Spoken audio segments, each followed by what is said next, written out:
ரொம்ப முக்கியங்க. நீங்க ஆளுகை செய்யணும்னா கர்த்தருடைய பிளான நீங்க ஆளுகை செய்யணுங்கிறது. உங்க வாழ்க்கைய நீங்க ஆளணும். உங்க வாழ்க்கைய நீங்க வாழணும்னு கர்த்தருடைய பிளான். நீங்க கர்த்தரோட உள்ள உறவ வளர்த்துக்கிட்டீங்க அப்படின்னா, கர்த்தருடைய பிளான் உங்க வாழ்க்கையில வந்துரும். ஆட்டோமேட்டிக்கா வந்துரும். ஸோ நீங்க கர்த்தரோட உள்ள உறவ எப்ப நீங்க துண்டிக்கிறீங்களோ, அப்ப தேவனுடைய பிளான் இல்லாம பிசாசோட பிளானுக்குள்ள போயிடுறீங்க. ஆனா பிசாசோட பிளான் என்னன்னா, நீங்க வாழக்கூடாது. உங்க வாழ்க்கைய அவன் வாழணும்.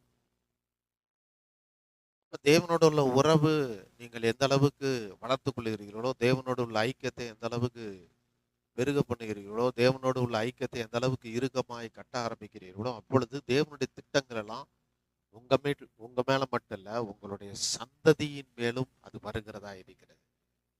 அதான் தாவீதுட்ட சொல்லுகிறாரு, உன் மேல நான் வச்ச கிருபையினால, நீ எனக்கு உண்மையா இருந்ததுனால, உன்னுடைய பிள்ளைங்க 4 சந்ததிக்கு ராஜ்யத்தை என்ன செய்வார்கள்? சிங்காசனத்திலே வீற்றிருப்பார்கள்ங்கிறார். அப்ப நீங்க நல்லா புரிந்து கொள்ளணும். தேவனோடு உள்ள உறவு எந்த அளவுக்கு முக்கியமான ஒன்று அப்படின்னு சொல்லி. அந்த தேவனோட உள்ள உறவுக்கு நாம் முக்கியத்துவம் கொடுக்க வேண்டும்.